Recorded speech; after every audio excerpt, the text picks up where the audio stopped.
What's up, people? Welcome to this episode of the By the Hood podcast / webcast because I don't know how you're consuming this content.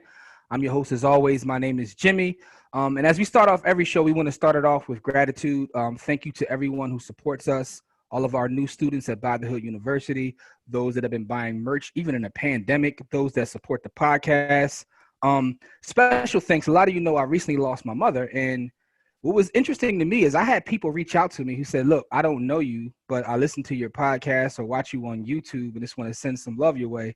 And that was like amazing to me. That just goes to show the kind of community that we're building here because, again, we are community based.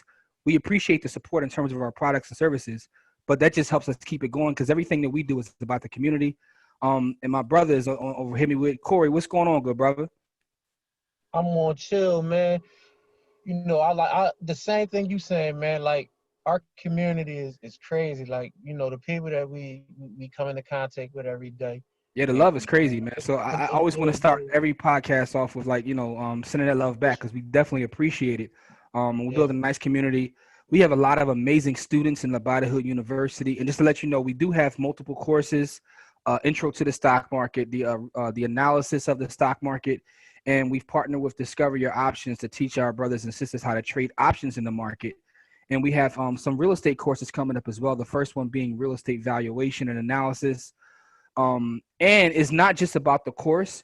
We've actually created an ongoing classroom where we share content in terms of books to read, different videos we come across, even movies, which we'll talk a little about in this episode, where we're going to be discussing movies and how it relates to trading strategies. Yeah, and we show our own trades and our own trading strategy to our students. Like, so we don't go out there to so again, our thing isn't about, bragging on our returns and things like that. But with our students, we'll actually show the trades that Corey and I are making on a day-to-day basis. And we'll, expose that. So although you pay the one-time fee, you get ongoing support as you go along your journey to becoming a better investor. But with that being said, this podcast is to highlight brothers and sisters who are doing amazing work in the community. Our guest on this episode is someone who's actually been on before. This brother is a business owner, a mathematician, a professor, an intellectual. And without further ado, I want to welcome our brother Akil on. Akil, how are you, sir? I'm good, man. I'm good. I'm glad to be on here again. But I'm glad to, it's a lot of places you go, but then, you may not want to come back. But whether it's like a physical space or like a online space, but this is a space I wanted to come back to. Absolutely, man. And I always enjoy having conversations with you on this platform and even off the platform because you're one of the brothers that gets me to think. Brothers like yourself and Carl Tone Jones. I love speaking to you guys because you'll bring a different perspective to something that I wasn't even thinking of. And sometimes you talk to people online and they're know-it-all, so you could say something to them and they don't. But I'm not that kind of way. I love learning new information, right. So I always enjoy our conversations, man. But before we get into what we want to talk about, though, how are you holding up with this pandemic? Again, I mentioned that you are a professor, you are a business owner, you actually are a mathematician who owns all this math. Who you help the community learn math. How are things going for you during this pandemic? I think that things haven't really been bad for me. I think this pandemic has been a motivator, and since with things going to more of an online platform, or a lot of things going to online platforms, it's kind of forced me to really start creating the content because I've been doing a lot of procrastinating like over the last 2 years. I've been doing a lot of private math tutoring in person, and then I kind of started gradually doing some Zoom tutoring and Google Hangout tutoring and even FaceTime tutoring, just because I would get referrals with people that lived in Maryland or, lived far away, and it just wasn't feasible to take the trips to meet up with them at their house or at a library or something. But I also had a plan to create a YouTube page, which I'm still in the process of creating. So there will be stored content that people will be able to access. And then, then I'm still in the process of figuring out how to monetize that, So basically, these are things you were thinking about before, but now because of this, you're forced to take action, right? Yeah, it's I would be too much of I guess if I didn't take action, I would just be too much of an asshole, So I couldn't not take action now, because now it's okay, what's your excuse, That's interesting because I've had meetings during this pandemic that you're forced to use Microsoft Teams or Zoom or something like that. And after the meeting, I sit back and say, I could have always been using this. Like, Right. I had to drive like, an hour away to meet up with you. We could have always used Zoom. So that's interesting that you say that, right? Yeah. So Yeah. even though at the same, I mean, everything is balanced. I mean, at the same time, like, there's no substitute for that human interaction, that True. interpersonal interaction. There are still a lot of things that, there's a lot of things that we could be doing on using online platforms and Absolutely. online tools. Absolutely. But it also allows you to touch and reach more people. Like you said, now Yeah. you can have students pretty much anywhere. You know what I mean? Like, so it's the good with the bad, man. The internet and social media is always the good with the bad. Mhm. But yeah, so what's interesting is this during this pandemic, I had saw a post you made about watching the movie Wall Street, right? So we talked earlier about the fact that we now have this platform of Hood University, and one of the things we're going to start doing, and it's funny that this comes up. We just sent out a list of some movies, and I think it was like 4 or 5 movies on there. Wall Street 1 and 2, Trading Places, The Big Short, Classic Trading the Places. Big Short, and it was another one. But all of them have references to the stock market, trading, Wall Street. And what's interesting about all of those movies, Boiler Room.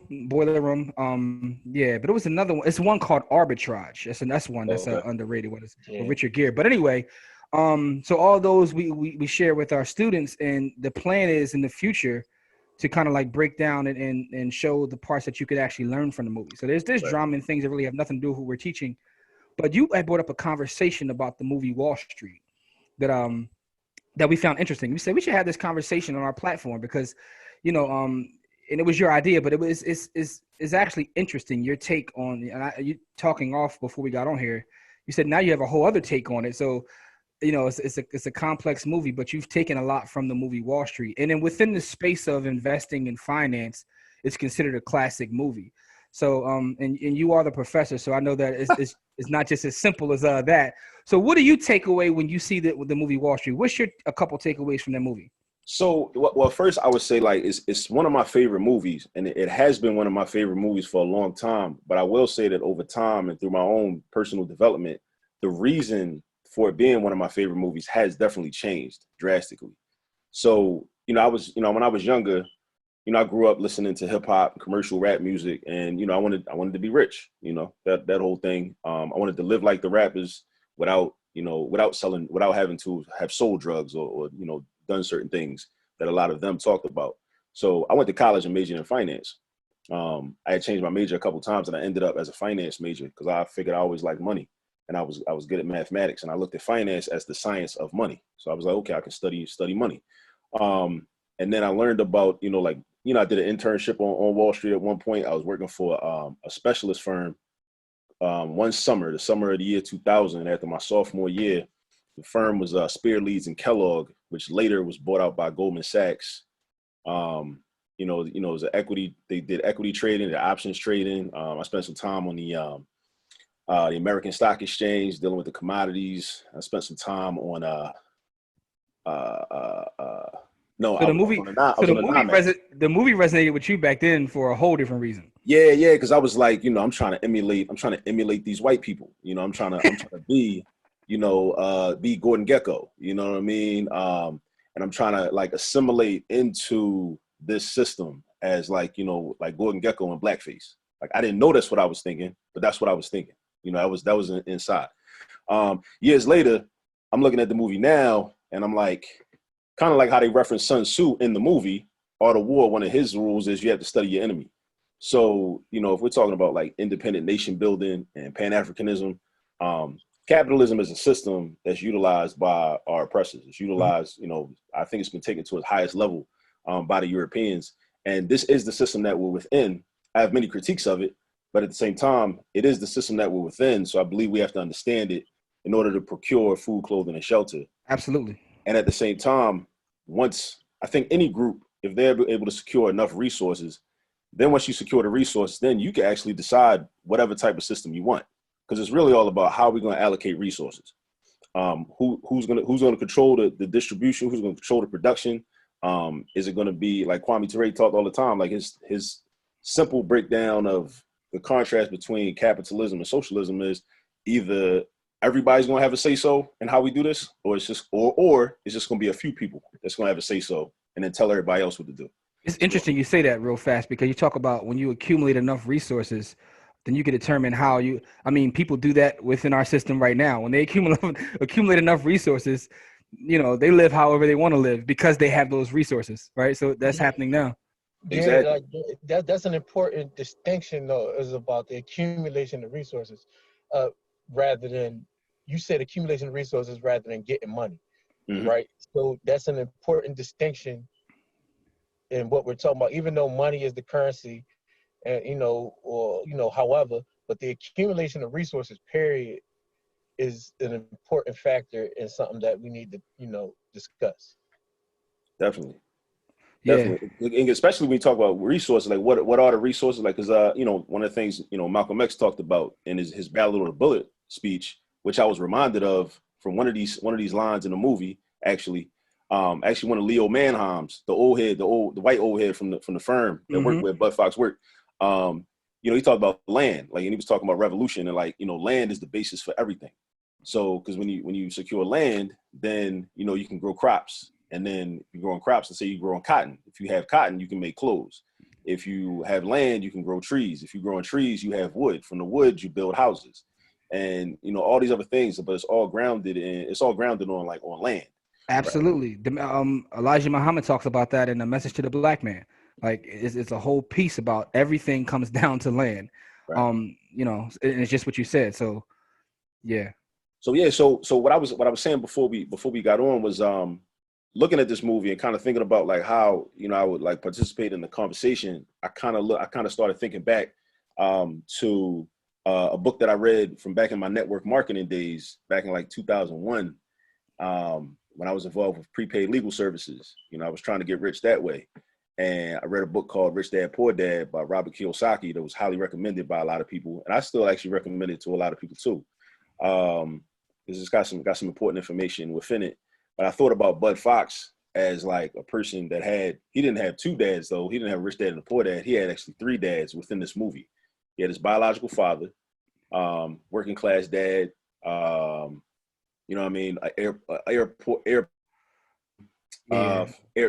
airplane mechanic, airline company mechanic. He was in a blue collar union worker. Yep. Blue collar, and that also like it made me think about just America and how the melting pot theory, which is kind of sold to us, but was never meant to apply to us. Like even the political scientists that have written books on it and extrapolated on it. I think it was a French guy named Crevicer back in like 1782. He's credited with being the one to come up with this idea, this melting pot theory. But it was for the Europeans. And it speaks to like how they created whiteness. So it's like, okay, now in America, you're not gonna be a German no more. You're not gonna be Irish no more. You're not gonna be British no more. You're not gonna be Dutch no more. We need to be white. So we got this melting pot thing going on. We were never meant as Black people and descendants of Africa. We were never meant to be a part of that. But they kind of sell us on this idea so that we'll want to just like assimilate into this with them and not be independent. But what they represent, what I thought about too was like how you got Bud Fox's pop was the blue collar worker, the mechanic, but then he works hard, saves money, helps him go to NYU. Bud Fox is from Queens, ends up going to NYU, gets his degree. He's goes and becomes a stockbroker, and and that shows like how a lot of times they do this advancement economically from intergenerationally. Yes. Because it's set up like that. Now, some of us experience that as well. Absolutely. But yeah, it's almost like it's more of a given, in many cases with them. And the movie highlights that definitely. Then you have Lou Mannheim, the elder that worked in the firm, Jackson and Steinem, that firm.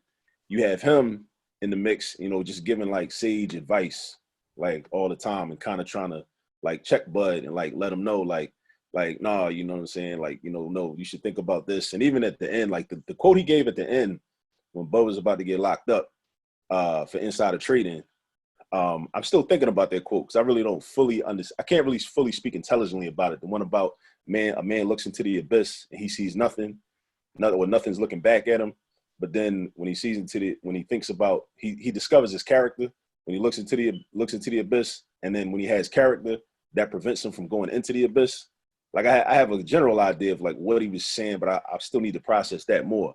And then of course you have the star of the movie, Gordon Gekko, who he's kind of framed like the devil, basically. Like, you know, if you believe in that, you know, the devil, even the scene when they're in the country club, not the country club, but the sports club, and, you know, he's about to leave out the gym. And then, you know, he's like, man, I got plenty of brokers, man. I don't need you. And then, you know, how Oliver Stone does the thing with the black in the background, and then everything turns to black. And he's like, all right, you know, you want to work for me? All right, come on. So it kind of, you know, not to jump all over the place, but it kind of reminded me of, that might have been where they got the idea for the Devil's Advocate with Pacino, like much later. You know, that's what he told him. Let me show you. He said, "Let me show you my charts." Right. He puts him in a limousine with him. All right. So a couple of things you said that are interesting to me, real fast. You talked about watching this movie years ago and watching it now, and how you take different things from that. And one of the things I want to talk to the audience about is that's a key with any sort of content. I'm currently reading a book called A Creature from the Jekyll Island. This is probably my third or fourth time reading this book. But reading it now in the middle of going through this pandemic and watching money just being printed out of nowhere, this book hits completely different than from the first time I read it. The second time I read it, so every time I read this book, it's one of my favorites, become one of my favorite books because it seems like every time I read this book, I take something different from it. Same with like the autobiography of Malcolm X. I remember reading that as a kid and thinking one thing and then reading it as an adult. There's certain books like that every time I read it, I take something different. Miseducation of the Negro. Every time I read it, I take something different from it. The same thing can be applied to film. So I remember watching Wall Street years ago and, you know, feeling the same way that you felt. It took me maybe a couple years ago to actually realize the importance of the old head at the firm. Mm-hmm. Like, I never really paid him any mind when I watched it originally. You know what I mean? So I always saw the duality between his father and the Gordon Gekko character. But I never realized the importance of the old head with the sage advice, because he's basically telling him to slow down. Like, he was his leash. He was like, yo, you gotta pull back. Yeah. Like you gonna get manhandled. Like you powerful, but it's more powerful stuff out here than you. You can get bad. Yeah. Yeah. And in a weird way, what you talk about, how another thing I took from the film personally is like when you watch someone. All right, so it's one thing. People always say the next generation should do better than the previous generation, right? You talk about that upward mobility and how that affects us. But the one thing that always bothers me is, right, so even in my family, you know, my mother went to college, but she didn't graduate college. I graduated college. I was like the first one in that line to graduate college, right? But I still have had a relationship with my elders. I still held my elders in high regard. I have people that went to college with me that graduate college, and when they go back, they kind of like thumb their nose at the generation that if it wasn't for them, they wouldn't even have went to college. You know what I mean? Yeah. People make sacrifices to put you in a certain spot. So I saw that, like, you know, within this film. So like you said, he's a blue collar guy. He works at the airport. He works for he's a union rep, and helps his son to achieve this. And it's not that his son actually looked down on him, but he wanted to be like this other guy. Right. He wanted to be like this other guy who had all sorts of evil, and he knew it. You know, he knew it. So it's he thumbed his nose at his father in a whole different way. Which reminded me, so that aspect actually I know I mentioned Devil's Advocate as connected to another movie for me, but it reminded me of another movie, that dynamic between the father wanting trying to embrace a different father figure. It reminded me of Bronx Tale and Sonny. Absolutely. Same thing. De Niro, he's like, Sonny, Sonny was right. The working man is a sucker. Like, yeah. And it's like, yo, your father's putting food on the table. Hold up. Like, he never worked a hard day in his life. Like, you know what I'm saying? I get up every day and go to work every day. Yeah. So, and that's interesting within our community, because I have these conversations because that bothers me to no end. Like, because the people put you in a position to kind of take it to the next level. And you should never forget that, right? But when you start to study the character of Gekko and you listen to him, you kind of feel like, he was kind of like pooped on his whole life. Right, he didn't come from privilege. Exactly. So he's actually a sad character when you really think about it, because he's just lashing out because of the way he's been treated, and even treated if you remember the part when he wanted to buy Anacott Steel, right? You know, Blue Horseshoe loves Anacott Steel. Everybody remembers that line. But when he went and bought all the equity in Anacott Steel, and Sir Larry came to visit him, right, he still was treating him like that little city college kid. Yeah, because he was like, I could break you 8 times over. Yeah, I could break you 8 times over. Yeah, so he's kind of like a sad character when you think about it that way, because the whole movie he's actually lashing out about how he's been treated. Yeah, and even the scene like when he was in the limo, so Bud had that perspective on his own father, but Gecko had the perspective on his father too. He was like, work hard. My dad worked hard, dropped dead at the age of 49. From a heart attack, and debts. Yeah, like, left me with a bunch of IRS debt. Yep. Right. Yeah, I'm not going to be like that. But I think, but yeah, so it's a couple lines. Speaking of that, like that he gets into that I actually wrote down. So I'm gonna look at them. Like the time when they're in the gym and in the sauna, and he's like, I bought my way in, and all these Ivy League schmucks are sucking my kneecaps. Mm-hmm. Yeah. So it also reminds me that class war, that kind of white on white violence. Mm-hmm. That inter-class war. And it reminded me. So another book I'm reading now is I've been kind of slow rolling this one, but I've been reading The Jungle by Upton Sinclair. Okay. I heard about it over the years, and like it's actually pretty deep. Like he gets into like the meat industry in Chicago, and just like how just basically horrible it was, the conditions and everything. But you got like the people that own that the meat industry or control the meat industry, got rich white people that controlled it, but then working within. Mostly, I mean, I think they had some black people, but mostly it was a bunch of poor white people, poor working class white people. A lot of them was immigrants. The main characters in the book, they were Lithuanian. They came over there to America from Lithuania because they had heard stories about how America was the land of milk and honey, and everything's great over there. Then they get over there, they living in just abject poverty. You know what I mean? And all this type of stuff. So it kind of like reminded me of that class war. And then right after that line, he talks about the Bronx Zoo. Now, the Bronx Zoo was interesting, too, because I think in all these movies, especially like, if I'm talking to children about them, I want us to always approach things from like an African-centered perspective with the African worldview and think about like how like these institutions that are mentioned or these spaces that are referenced, like how does it affect the experience of Black people? And he was talking about the Bronx Zoo. And recently, I'm teaching in night school, I'm teaching a class on medical apartheid by Harriet Washington. And one of the early chapters in there, she talks about Ota Benga and how Ota Benga was the young, the pygmy brother from Congo back in the late 1800s. He was basically kidnapped and brought to the United States, and he was put on display in the Bronx Zoo. So the Bronx Zoo, so I never knew that about the Bronx Zoo. So I never knew that the Bronx Zoo was actually displaying our people. I was today years old when I found that out. I just found out when you just said it, man. And you can reference it. So check Harriet Washington, her book Medical Apartheid. She talks about this. She has it's like one of the early chapters, maybe chapter 2 or chapter 3, where she gets the Bronx Zoo got a crazy history of doing all kinds of reckless stuff to Black people. I'm not familiar with that history. Mm-hmm. Putting Black people on display as animals and all kinds of crazy stuff. Like the Bronx Zoo kind of reckless. And I never knew that. So I was thought of the Bronx Zoo was just like, oh, this is elite zoo. They have, get animals from all over the world. Even though so here's another thing. Even though from studying, I think probably studying, shout out to the MOVE organization and all the, especially the sisters and brothers and the young people that got murdered, 35 years ago. But from studying them years back, I started thinking about zoos differently. Like, so I look at zoos as animal jails. And I mean, it's cool to my children might go to the zoo, but at a minimum, they'll know I'm like, bro, this is an animal jail. Like them animals don't want to be there.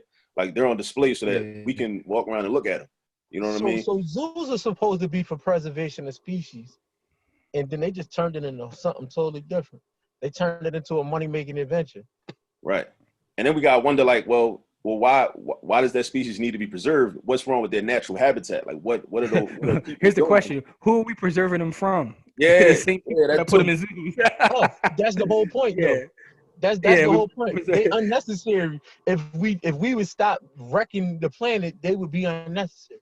Yeah. It's interesting. I knew nothing about the history of the Bronx Zoo. I mean, all I know is the Brooklyn Zoo because of ODB, but I didn't know about the Bronx Zoo. And But that was so. This was back in 1906. This was back in 1906. They had Oda Benga on display there for like a year. He was an exhibit. He was a major exhibit there in 1906.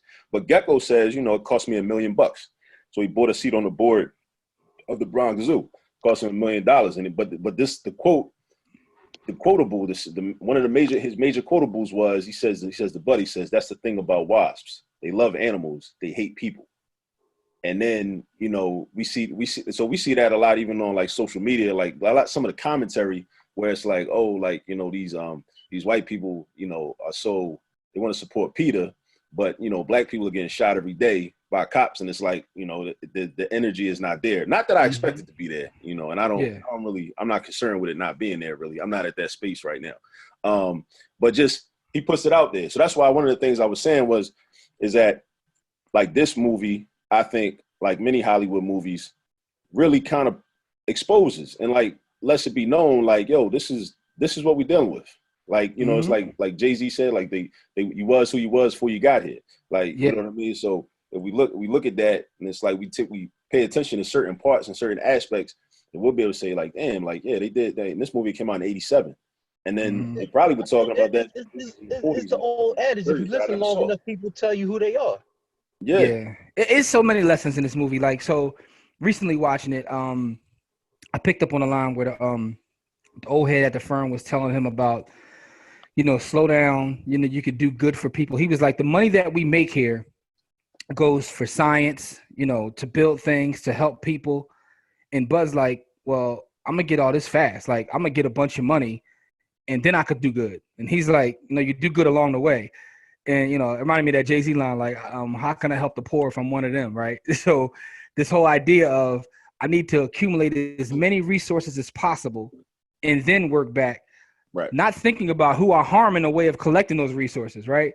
So you go to collect all these resources, but you actually put more people in harm's way as opposed to doing things the right way. And then, like, so I was thinking about that Jay-Z line too. And like, a lot of people bring that line up as like kind of like a justification for certain things. But I think it has a lot to do with the end game, because like a lot of people say, okay, well, I want to get rich, so then, I can give back. But even that concept of giving back, then we get into the conversation about philanthropy capitalism and what that looks like. And is that really meant to actually change the condition of the people that you're giving back to? Are we teaching them? The answer to that question is no. Because they become dependent. They become just dependent on us. And it's like, yeah, I got $100 million now, so I can throw a couple dollars at you, and then you'll think I'm this benevolent, person, like this God. But I'm not fundamental. I'm not trying to do a real redistribution of wealth. I'm not trying to have any massive change to the overall system. I still want to be rich, but I'm gonna throw a couple dollars at you. But if we overhaul and overhaul, if you don't fundamentally change something about the way things are, then that philanthropy is basically it's like drug dealing. It's like crack. It's like I've created a dependent. You just created a dependent. You know what I mean? Like you and demand. Are you saying it's like selling poison to your people and then giving back turkeys once a year? Nino Brown. Like, it's the Nino Brown, John.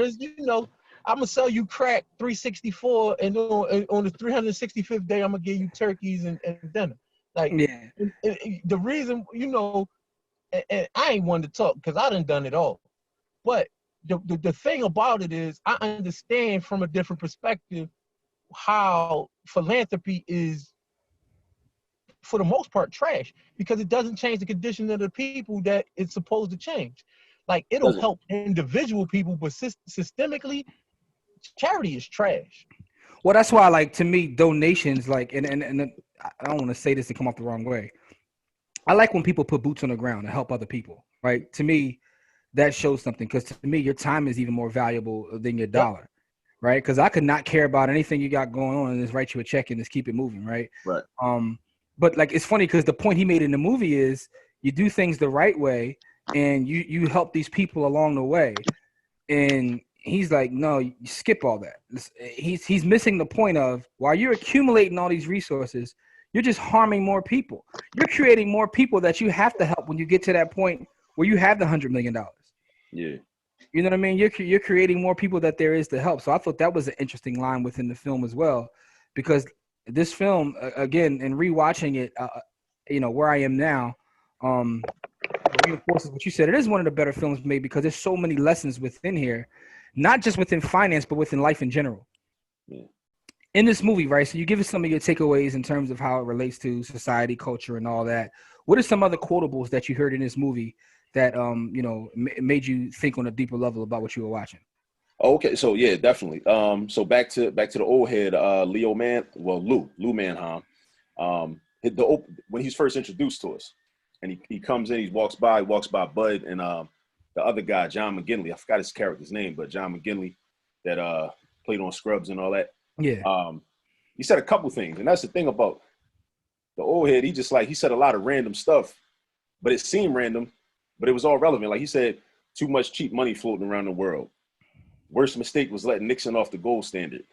Then he started talking about Putney drug. And he said, and then the guy, his friend, John McGinley's character, he says, he kind of pushes back on it, like, why would we want to buy that?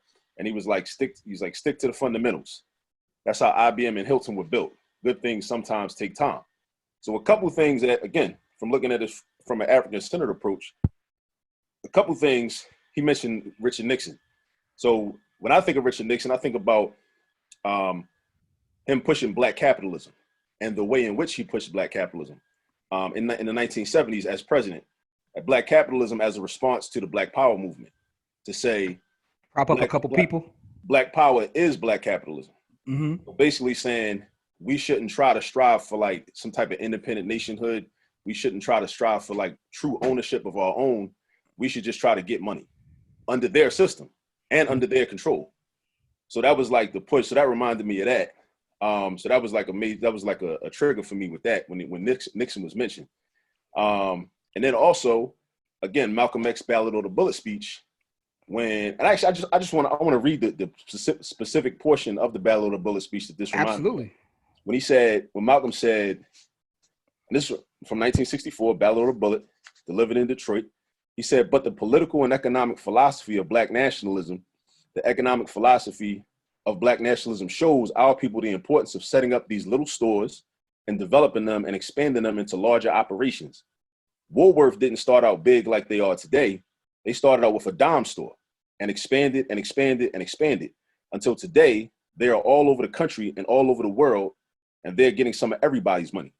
Now this is what you and I, General Motors, the same way. It didn't start out like this. It started out just a little rat race type operation, and it expanded until today it's where it is right now. And you and I have to make a start. And the best place to start is right in the community where we live. So his comments about Putney drug and like sticking to the fundamentals, and that's how IBM and Hilton were built. And he's saying this in 1987. Well, it's supposed to be the movie set in 1985. He's saying this in 1985. But Malcolm X was already talking about the same concept, and a lot of our other ancestors were talking about the same concept, sticking to the fundamentals, starting small, and it being okay to start small and then build from there. And actually, if I just thought of this just now as I was reading this, the concept of just starting small and building from there. I think that's a loving critique that I would make of our brother Umar Johnson. I think that he tried to start too big with the $2 million boarding school, because I don't know what his intentions were. I don't want to get into the finances and all that. No, I got what you're saying. I do think that there's something to be said for proof of concept. I do think that his intentions were good and wanted to build an educational institution for black people. But I think that he probably should have started small. But anyway, and a lot of us, I think that's a major takeaway for a lot of us. Stick to fundamentals, start small, and build it. Man, I have a lot of thoughts about that, what you just said, right? So I didn't realize until this moment, as you're reading back the Ballad of the Bullet, and you said you quoted it a couple of times since we've been talking.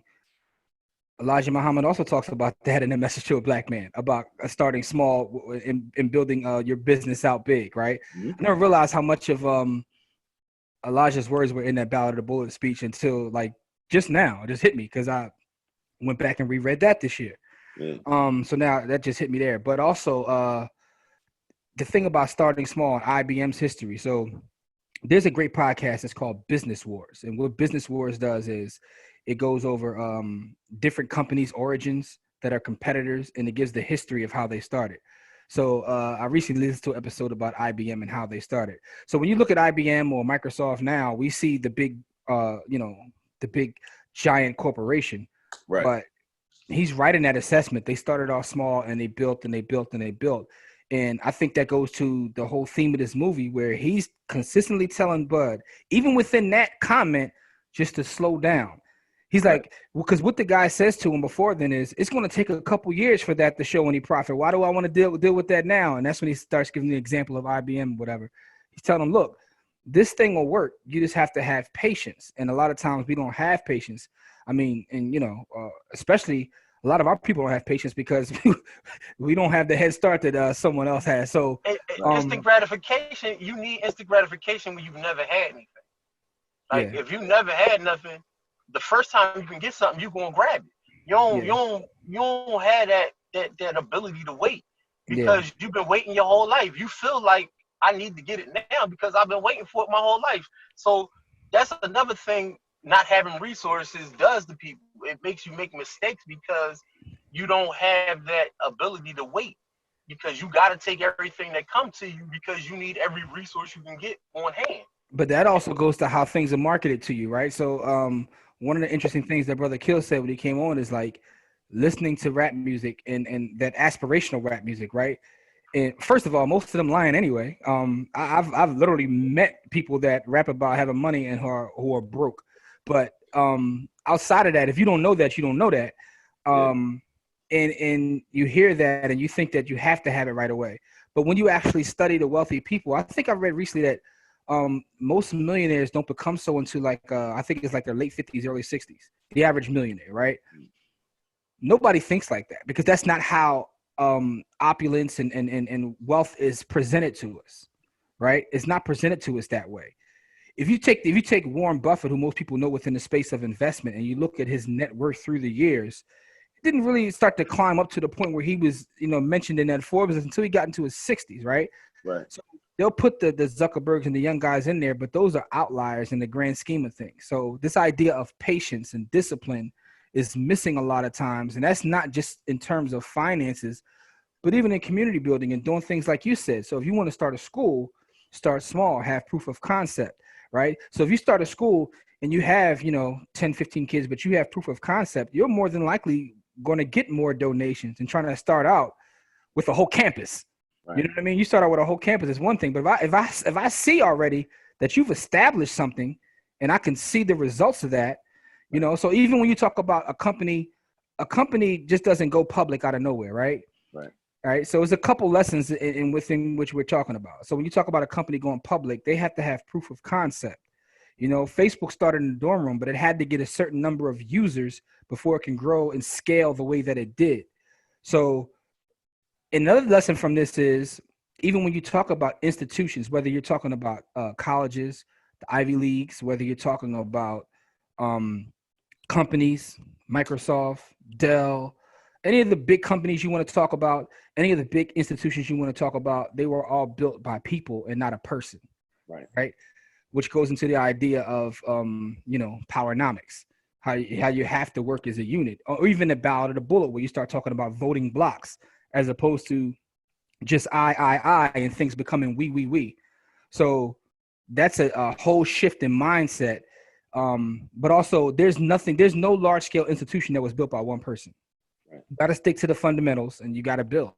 Even that delayed gratification. I was thinking about this also when I was the other night, I was watching Jerry Seinfeld's new stand-up special on Netflix, right? And during the special, he mentioned that he's 65 years old. And I was like, damn, I didn't know he was that old. But then it made me I started thinking mathematically, okay, so he didn't get big until, they had the show, Seinfeld. Mm-hmm. Then I was like, if he's 65 now, Seinfeld went off in 97. And I was went off the air around 96, 97, when I was, about to graduate high school. So that's 23 years ago. So he was 42 when that happened. So it means basically throughout his mid to late 30s, he didn't really pop off until, because he wasn't doing movies before that. Yeah. He just he was doing stand-up comedy and then got a shot. And then he had this show, and the show got more popular as time went on. But that wasn't until his 40s. Yeah. So then it just makes me look. It makes me look back because you would think, especially the way social media is and the way like the entertainment industry is in general, you would think that it's like, oh, these guys were getting money at the age of 18 and in their early 20s and then even in mid 20s, and then I would even it probably makes sense to understand that even a lot of the young guys, the young people that are in the limelight in their 20s, a lot of them aren't really eating like that. Not the way they kind of present, like you kind of mentioned earlier. They may start eating later once they, start investing in things and start creating opportunities to have ownership of things. But once they're just, in a lot of cases, they're just employees, even though they might go on tour, they might, star in this film or, this or that or whatever.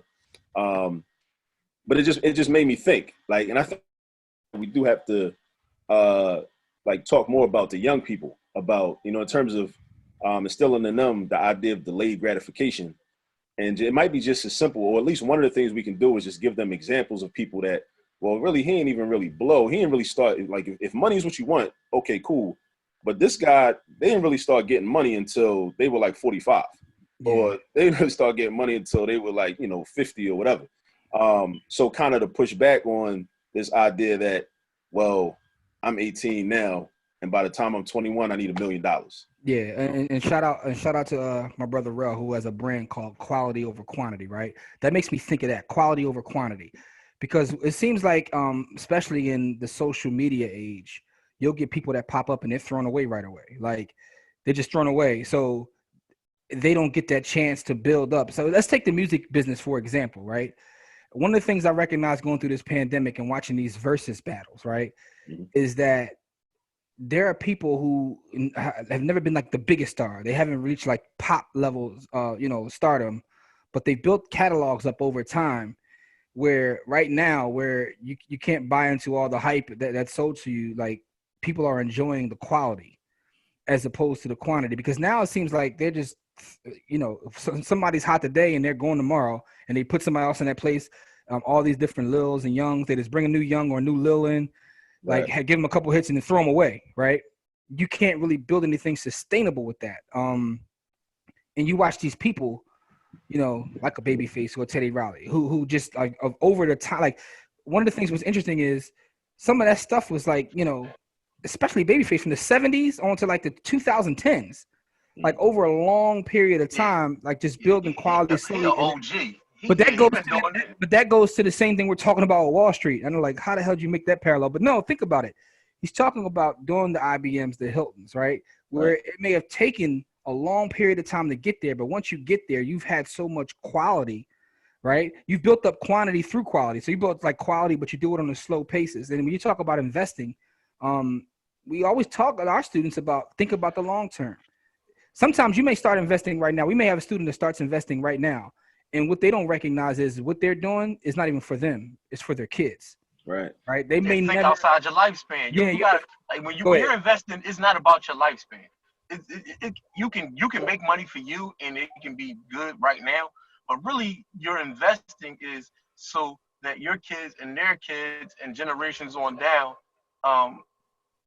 can start from a place where they can do exactly what they want instead of what they have to do. Right. Yeah. And so you could change the lineage and the trajectory of thousands and hundreds and thousands of people by just changing the trajectory of your family. Yeah. And so in that Wall Street movie, when they talk about all, when you talk about the old head and all the sage advice he's giving, it's because he wanted his success to be long-lived. He didn't want him to burn out. He didn't want him to be like a shooting star. He wanted him to have the same kind of longevity as those IBMs and those Hiltons. Exactly. He didn't want him to have that flash in the pan kind of, I made $200 million in 5 years and then you never hear from me again kind of success. Like the difference between Mike Tyson and Floyd Mayweather. Well, Floyd Mayweather, it's like Floyd Mayweather had success over a 20-year span, and Mike was hot for like 5 years. Well, you know what I mean? I guess to quote Jay-Z again, the flash now, but time will reveal money, right? So, so it's like, and that's interesting that you brought that up, right? because that is kind of what he was telling him. Like, and you can, and what you talked about, Akil, was like somehow relating this to the kids. The kids know music, right? So they know of an artist who was this hot in 2017 or 16 that we don't even know who or where they are. You know what I mean? And there's so many of them. I could think of like I haven't heard a Designer song in years, and no shots of disrespect to him, but you know what I'm saying? Like, what happened? He had a #1 hit. What happened to him? They recycled him out and brought somebody else in, right? And it's not about actually helping these kids grow and having that long-term success where, you know, years from now, you know, he'll have a catalog of things that people want to hear. Yeah, that remind me of the Royce freestyle when he talk about how, you know what I mean? You know, what's the use of owning your masters if the music is trash? Yeah. He did say that. That's a great point. Like, everybody talk about owner, but if you own a bunch of trash, it don't matter if it's trash. Again, like if you building something nobody gonna listen to 20 years from now, what's the use to owning the masters? So it's the same concept. Yeah, and again, it's funny because watching that film, keep tying it back to the film, watching that film long ago, I never understood the importance of Old Head until now. Now when I watch it, I'm like, he was giving him the game the whole way through, from the first time he's introduced until the last time you see him. And it's like, and it's also something to be said about saying a whole lot without saying a whole lot. Right. And the thing is too, I think one of their justifications, Bud and McGinley's character, their justifications for kind of like dismissing him, said that, like, you know, he had lost a lot of his money back in '71 in the recession. So it was like, so they kind of was looking at like, oh, he just some, like, kind of like how young boys might do today, like, oh, you just some broke old head, like, you know what I'm saying? You just out here, you know what I mean? Just you be on your porch or whatever, like, you just work a little regular job. Well, I'm gonna listen to you, like, you know, the drug dealers with the flashy cars, I want to listen to them, you know. But the old head is like, listen, like, he's kind of trying to tell him, like, kind of like, it was also like, kind of like, I've been there, so I know how this movie ends. So I'm trying to put you on because, you know, I've already experienced it. You know what I'm saying? I want to jump to Gecko. And real quick before you jump to Gecko, because it's a gem in that too. Akil, you be dropping so many gems, man. I can't let this stuff go by, because it's interesting, because I've heard so many people say online and off, like, you know, if you're not where I want to be, how can I learn from you? And I think that's the dumbest thing in the world. Like, I've learned from, like, people in no disrespect who are drug addicts. Like, you can learn from anyone, right? Even if you're learning what not to do. One of the reasons I got into finance and all of this, from people telling me, like, this is what you need to study, you know, because I wish I would have done this when I was your age. You know what I mean? And it's people that may not have had things that I wanted to have, but I listened. And a lot of times when you listen and then you start to watch and you see things play out the way they say, you recognize that you can get a lot of sage advice pretty much from, you never know where the sage advice will come from. So that idea of, you know, even people that have aspirational goals, I want to have 100 million, so I'm only going to listen to someone who has 100 million. That's ridiculous. Right. That's ridiculous. I just want to let that chance to, like, you know, expound on that point, because, you know, the cliche, you can learn a lot from a dummy. That's absolutely true. But it's not necessarily calling anyone a dummy, but you can learn a lot from anyone. You can absolutely learn a lot from anyone, because some people have experience. And that's the best teacher. So if you're wise, you learn from not just your own experience, but other people's experience. But talking about Gecko, what is your assessment of Gordon Gekko? Gecko to me just embodies America and American capitalism, and just, you know, and he says it. He breaks it down. And he says so many things. Again, not just American capitalism, but just American society, and just this whole idea of just Eurocentric conquest, colonialism. Even if you think about, like, Teldar Paper, like, I mean, he himself, he was a corporate raider. Like, that's the technical term for these guys. Like, you know, you take finance courses and in the textbook, that term is in there. Like, he was a corporate raider. Like, that was his job. One of the things he did, he specialized in was looking at companies that were vulnerable and were ripe to be taken over. And even at the end, even toward the end, when he found out about the Blue Star deal, that, you know, without telling Bud, he kind of snaked Bud, but, you know, he put Bud on in the beginning. He said, listen, you want a friend, get a dog. Like, kind of letting him know, like, we're not friends. This is trench warfare. You know what I'm saying? We're not cool. I might fuck with you, but we're not friends. Yeah. You know what I'm saying? At the end of the day, like we're doing business, you know? And he just like let's lessen all of that. And one of the things I was going to say was he also exposes the fact that a lot of this accumulation of resources that they're able to achieve and this, you know, accumulation of money, it comes from cheating. Like they're not playing fair. Like, you know, he hires Bud, basically like, Bud, go out there and illegally get information and bring it back to me so that I can make deals based on that information that the rest of the public will not be privy to. And that's why, like, and that also exposes how, like, within America, we live in a knowledge-based economy, right?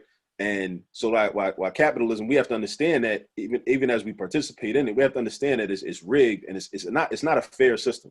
Because anytime you have a system that's based on that knowledge, based on that information, and Gecko says, which I agree with wholeheartedly, the most valuable commodity there is information. Absolutely. And he's getting Bud Fox to go out there and get information by hook or by crook. Any kind of way you can get it, just get the information. I wrote that in our book.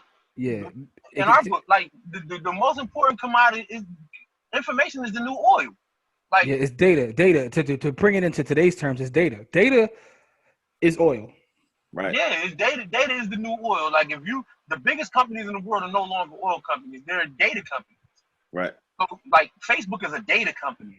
Google is a data company. Microsoft grabs your data. Like, anything that grabs data is going to become a multi-billion-dollar enterprise. And on a related note to what you're saying, you're talking about how things are in today, especially even recently with this COVID-19 pandemic and the schools being closed. I was reading an article today that I shared on Facebook from the Jacobin. They were talking about how, like, a lot of students are utilizing Google Classroom. And I mean, students have already been using Google Classroom, but now a lot more are using Google Classroom. And really the main purpose of that is for Google to take their data so they can then in turn around and sell products or do whatever they want with the data. Because the new thing is ecosystem, right? If I get you within my ecosystem, you're not going to leave, right? Right. I can go to someone who's been using the iPhone for 10 years, and I can show them this new phone, and I can say this phone does everything your iPhone does, but does 1,000 other things. It'll be difficult for them to make that transition because they've grew up with this iPhone that has all their data. They've been within this ecosystem, so it works with their MacBook, it works with their iPad. Apple has them trapped in the ecosystem. Right. When they went out and gave a bunch of iPads to students and Google went out and gave a bunch of Chromebooks away, some will say it's charity. Some will say no. You're getting them stuck within your ecosystem. No. They're gonna grow up brand washed, right? Another great book by Martin Lindstrom called Brand Washed, where you're gonna grow up brand washed within these certain ecosystems, and it'll be very, very difficult to get out. If you're a kid and you grew up in Apple's ecosystem from the time you're very young until you're an adult, all of your data, all of your information is there. It'll be very difficult to, like, you know, even me, right? So the thing about being brainwashed is, even if you know it exists, it still happens to all of us, right? Yeah. I'll see something online and then I'll go see if Amazon has it, and Amazon might even charge $1 or $2 more, and I'll buy it off Amazon because I'm a Prime member, like. Right. So it works on me too without even, like, recognizing I'm doing that. Like, I'm gonna see if Amazon got this because I've built this relationship with them, and it's almost psychological. You get home and you see that little black stripe on the box, and it's like a sense of euphoria. Like, so even me, I'm brainwashed, and I know I am. And that point you make about nothing being free, I remember, like, being young, growing up in Baltimore, and, you know, hearing stories about, you know, or witnessing the drug dealers, you know, talking testers out. You know, testers, you know, throwing the testers out. Yep. And then I was like, wait, so they giving away, first I'm like, wait, so they giving away drugs for free? Aren't they losing money? And then I think somebody else probably put me on to this idea, like, nah, like, you get the testers out, then they get a taste of it, they get familiar with it, and then they're gonna come back to you and spend money with you. Exactly. After that, it's all strategic. And it's nothing, like, in business, it's almost really nothing is free per se. You know? Yeah, like Facebook. We go on Facebook or Instagram or Twitter, whatever our favorite platform is, every day, and a lot of people don't recognize you are the product, right? Like, well, this is free. I'm able to connect with my family, so there's good parts of social media. You can connect with your family and people and all sorts of things like that. But you are the product. Like, they're scraping. I mean, I joke about this, but Google probably knows me better than my wife. Like, I'm honest, just being honest with you. Real talk. But we talk about being the product. We've been the product our whole existence on this continent, as far as Man, you with want to talk about it? With our white counterparts, with our Euro counterparts, we have been the product forever. So this ain't nothing new for us. Like Mhm. this is new for everybody else, but it ain't new for us. So, Good point. so Good we've point. always been the product. Good So, point. Right. hey, See, but in those days, we recognize, like, well, we come to recognize we were the product. Now we're the product without even recognizing it, right? It's like, things are happening to us now without us recognizing that are happening to us. Yeah, we think we real free. But Corey, you brought up the fact that like that quote that Gecko made, you put in the book. So it's another quote he made that made me think of your other book, the other book that y'all wrote. I don't know whether Corey you wrote it or y'all co-wrote it. I'm not sure, but I mean, it speaks to the concept that y'all do both speak on about time.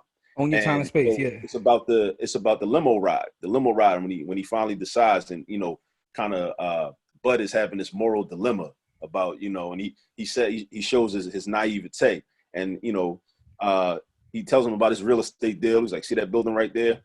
I bought it 10 years around and sold it, made an $800,000 profit. I it's more money I thought at the time. I thought that was more than all the money in the world. Now it's a day's pay. You know what I'm saying? And he says, so it's like, that Bud fight, and then they continue talking, and then he's basically telling him like, yo, I need you to get out there and like, steal information. You know what I'm saying, for me? Like that's how we do this. That's how this thing works. And Bud says to him, well, what about hard work? And so what about it? He said, what about it? You work hard? He's like, I bet you stayed up all night last night studying that dog shit stock. Like what good did it do you? But he creates this contrast. He was like, I'm not talking about a $400,000 a year Wall Street stiff flying first class. No, I'm liquid. I'm talking about being liquid, rich enough to have your own jet. We're talking about $50 million to $100 million. What he says, and this I thought about y'all when he said this. He said, rich enough not to. So he's talking about using. Repeat that line again. Rich enough not to what? Rich enough not to waste time. Exactly. Like you got, the money. The money is just a means to be able to have the true that y'all talk about. The true resource is time, because the time is the thing you can't get back. Hard work is for suckers, right? And that's what he was trying. That's what Gordon Gekko was trying to tell the old head. Hard work is for suckers. That's the name of our next book, Core. Hard work is for suckers. That's gonna piss people. Listen. I already started writing it, Joe. I'm gonna send you the manuscript. I already started writing. Hard work is for suckers. It is. Hard work is for suckers. Because really, the rich people, I don't know a rich person that works hard. They could talk about how they get up and all of the hard stuff they had to do to get there. But hard work is getting up and going to a job you don't like for enough pay that don't even pay your bills. That's hard work. That's getting up and going to a corporation where you're going to get paid $1 million a day. That's not hard work. Right. Like you can change. You have time to do something else. You can actually change your circumstances. Right. When you don't have a chance to change your circumstances, you're working hard as hell. And that's not to say that there's no value in hard work, but the concept of hard work will make you rich that's for suckers. But what's interesting? All right, so what's interesting about this is in talking about capitalism, one of the things about capitalism which is interesting to me is not capitalism itself, but how it's sold to us. How wealth is sold to us. One of the movements that I see is the FIRE movement, right? Financially independent, retired early. And what these people in this FIRE movement have recognized is we're sold this thing of get $1 million, get $10 million, get $50 million. I want to be a millionaire. I want to be a billionaire. Now we're talking about trillionaires. When you start breaking things down to the basics, being financially independent means having more money coming in than your bills or what it costs, what you have going out on a monthly basis. And if you strip things down to things that you actually really need, you can have $3,000 coming in a month. And if your bills are $1,500, you're doing well. It doesn't take $1 billion to have $3,000 coming in if your bill is only $1,500. Now, You say, what if my bills are more than that? You figure out what that number is, but also it's about a little bit of the concept of minimalism. What do you actually pay for that you need, or even sometimes that you want? Because a lot of us as consumers buy things to impress other people, not really for us.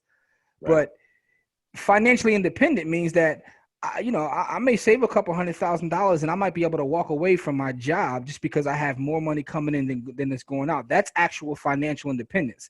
And I think about that too when I listen to that line that he talks about. He said a $400,000 working stiff flying first class. Like I think about that, the way he framed that. Yeah. But again, who is he trying to impress? That's the city college kid trying to impress the Ivy Leaguers. Right. So he has a psychological thing going on where he's like he's one of these guys, if you watch the film, he'll never be happy, right? Because you even see that, and we're not really talking about this, but if you ever watch Wall Street too, like he gets addicted to the deals and just trying to prove to a certain level of person that he's not this city college kid, right? So he'll never be happy. But true happiness is when you figure out what you need, and to have a little bit more than that, and then you worry about the things that matter most in life, whether that's community, family, whatever that is to you. But the thing is, what he needed was to be more powerful than the people. So he, you talk about needs. Needs are relative, right? So he was, by being as powerful as he was meeting a need. But here's another thing about bringing it to our community. A lot of us don't want to admit this, right? But a lot of us that are within the same space as we are, we don't want to build community. Instead of, we're just trying to become the oppressor of our own people. Mm-hmm. A lot of us don't want to admit that, but some of us, that's what a lot of y'all. That's savage. Like, it's right. What you're saying is correct, right? Because what happens is you get power, and then you keep the gate from everybody else. That's crazy. Can I talk briefly about it? And that reminded me of that Facebook post I put up yesterday. And I was motivated by something I saw on social media. And when I put up the post about cutthroat, because again, I recognize that we all participate in capitalism, and I do have my critiques of capitalism, but it is the system right now, right? Mm-hmm. So, but then there's some of us, I think there are different levels to our participation. And there's a different quality of participation that some of us have. So I think there's some people that are trying to be the, like, they don't give a damn about nobody. It's all about, their money. Some people might care a little bit about humanity, but at the end of the day, it's all about their money. And what I notice is a lot of times, like, when we speak about like cultural nationalism and this whole like push to like support Black business, and you should support, Black people should support Black, and we should do this and that. And I think we should generally, but the devil is always in the details, because you have a lot of, like you just said, Jim, you have a lot of Black people. All they trying to do, they saying, oh, but the white people been in our neighborhood exploiting us, or the Jews been in our neighborhood exploiting us, or the Chinese been in our neighborhood, and the Koreans and everybody, and then it's like, you should come to my business. It's like, well, hold up, you just want to do what they doing, and then you expect me to do because you Black, you know what I mean? And that reminded me of this, like, because it's, again, class analysis. Like, what we lack a lot of times is no class analysis. And a lot of times when you have a lot of times you have wealthy Blacks that will use this pronoun us and we got to unite, we got to do this. A lot of them people, they don't want to unite with the poor Black people. They want the wealthy Black people to unite, and then they become like this kind of like oligarchy and this like elite wealthy class that talented tenth. It's the white people, the talented, and that was Du Bois realized that he realized his error, because he realized, like, damn, these Negroes just trying to duplicate what the white people doing and replace them. They're not trying to be what I envisioned for the talented tenth, which is this like leadership class that's going to help the whole group, come up. They're just like on some like, yeah, we about to get our money and go over here. Elite the bourgeoisie. But listen, that brings it back to charity, right? So we talked about charity earlier. So now the circle is complete, right? So you talk about the Black, bourgeoisie, right? Who you take the money and then you give it back as charity instead of actually, because one of the things I have a problem with is reform. Like, don't reform nothing for me. Fix the shit or don't talk to me about it. I don't want to hear nothing about reform. Right. So my thing is, charity is reform, which is why I don't like charity. It's not that I don't like charities. I don't like the concept of charity because the shit is reform. It doesn't fix the problems. It only puts a band-aid on the problems and it does nothing to fix the problems. The problems are systemic and the problems are built in a way that if you don't fix them, they'll never get fixed. And so my thing is any charity that doesn't have the goal to work itself out of business isn't a charity at all. It's basically a hostel. I mean, it's basically a brothel with a pimp, because basically now you've become part of something that neighborhood needs as a crutch to survive instead of something that empowers the people to never need you again. The poverty pimping. It's poverty pimping. And Yeah. so, you know, that brings that whole idea full circle. So you got to be really, really careful about the kind of, you know, charities that you donate to. But that thing about Gecko, tying it back into the movie is just interesting because watching it again now, you recognize that when in the beginning we talks about being a city college kid, right? So you recognize that he is that same thing. He's trying to become the oppressor. You know what I mean? As opposed to finding a solution because he felt some type of way about how he was treated on the way up, which is when he talks about buying his way on the board and all these things. And then it's almost like he recognizes that he'll never be able to do it, right? That statement about I bought my way on the board, it doesn't matter, right? They're looking at you one way because that, you know, they're always going to look at you that way, no matter how much money you can accumulate or how much you can screw them, to the point where, like I said, that's that line when he comes in, I could buy you 8 times.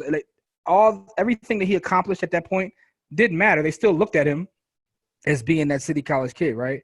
So this, and it's funny how many things you take from a movie. It reminded me of people who are always trying to, play respectability politics. And, you know, I'm a good one over here. Like, you know what I mean? Cause that's kind of like what he's trying to do. Like trying to show you, I could do this just as good as you. Right. Now, F that, you know, I don't dig their respectability politics. And it kind of made me think about that when he talked about buying his way on the board and, you know, they love animals, but they don't love people. That's what a lot of that made me think of. Like you're the city college kid trying to buy your way into this elite group. And when you pissed him off, his feelings came out about like, you know, he called him what did he call him? A pirate. He's like, you're just nothing but a little pirate. Mm-hmm. He still was looking down on him. You know what I mean? And there's something else I wanted to say too, like when you mentioned the upcoming book title, Hard Work is for Suckers. It makes me think about Jacob Carruthers, the late Jacob Carruthers, one of the founders. He was a political scientist, one of the founders of ASCAC, along with Dr. John Henrik Clarke, Dr. Ben, Asa Hilliard, and some others. And in his book, he has this essay where he talks about the contradiction of capitalism, because like those that promote capitalism, and even historically, there's this idea, it's connected to this like Protestant work ethic of like, you know, work hard and then you'll be rewarded.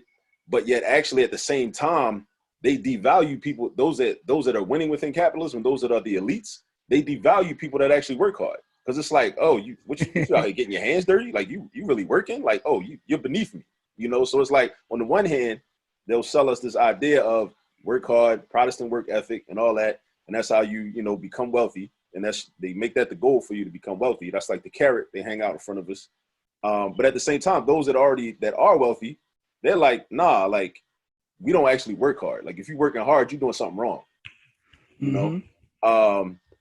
And even like with my students, I would ask them. I'm gonna stop you right there, because what happens is they'll tell you all day how hard they work.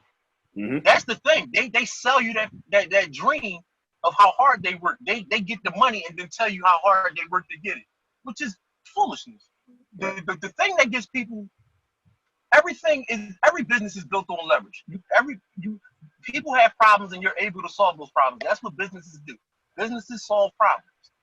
And so that leverage is what gets you paid. So every business is built on leverage. So it's not even about hard work. It's about what kind of leverage can you bring to the market. It's not about hard work. And that's what people don't understand. I'm giving away the book, but I'm just saying, like, it's never about hard work. It's always about leverage. Yeah. Always. Yeah.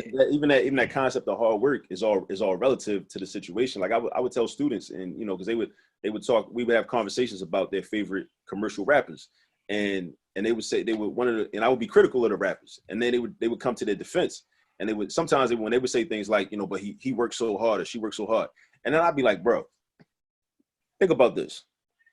your mom, your mom got one job or two jobs. Like, my mom worked two jobs. You mean to tell me, and she might be, working class or whatever, might have a job as a janitor or might have a job as a CNA or something like something, a working class job, right? I'm like, you mean to tell me that this guy works harder than your mom do on a daily basis and a weekly basis? Your mom might be up at 5 o'clock in the morning, catching a bus to go to this place. She might be scrubbing toilets or something. You mean to tell me not to say that there's no work involved, but if we had to quantify like the amount of work and the difficulty, and especially when you look at it in terms of like how much she's paid for what she's doing, or even your dad, how much he's paid for what he's doing versus what they're paid for what they're doing. Do you think that they work harder? And I think I just wanted to plant that seed to get them to think like, okay, so what is hard work really? Like, what does it really look like? Because I think a lot of them, they don't examine that concept. Because somebody could just tell them like, he works hard, this person works hard. And they say, oh, I believe it. Kind of like when somebody come on, like I hate to hear this thing, like, when somebody comes on the radio, like, oh, it's your boy, what's the name? Like, who told you we was cool?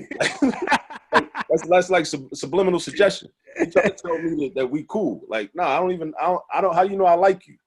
Like, oh, it's your, and I remember when that started like 20 years ago with like, like urban, like radio marketing. It's your boy. It's your boy, like, oh, like, nah, you don't know, you don't even like me. I might not like you. I might not know you. Like, I might not like what you stand for, but that's like subliminal suggestion. And we never stop to think and question that. It's like, marketing. Yeah, it's just marketing. Idea of hard work is marketing. That's been marketed to us, because what does it actually mean? I see a lot of people, here's the first thing. Everybody thinks they work hard, right? No matter what profession. I've talked to doctors, lawyers, teachers, trashmen. Everybody thinks they work hard. Like, and they quantify by talking about how many hours they put in, right? You may have sat behind your desk and did nothing, you know what I mean? But the fact is, you feel because I put these hours in that I work hard, right? Tying at the time again. They equate time with hard work, but again, it's about working smart, and that doesn't mean just white collar. You can be a blue collar worker and work smart. And Gecko admits that. Can I go to another quote? Absolutely. So I think the most crucial quote, conversation, was toward the end of the movie when Bud Fox found out about the Blue Star deal, the Blue Star takeover, and how he was going to cannibalize it and sell it off. And he comes to him and he basically he gives him some more, he spits some more game to him. And, Bud asks, let me get my papers. I just got this printed up. Bud asks, how much is enough? And to which Gecko replies, it's a zero-sum game. Somebody wins and somebody loses. The money is simply transferred from one perception to another.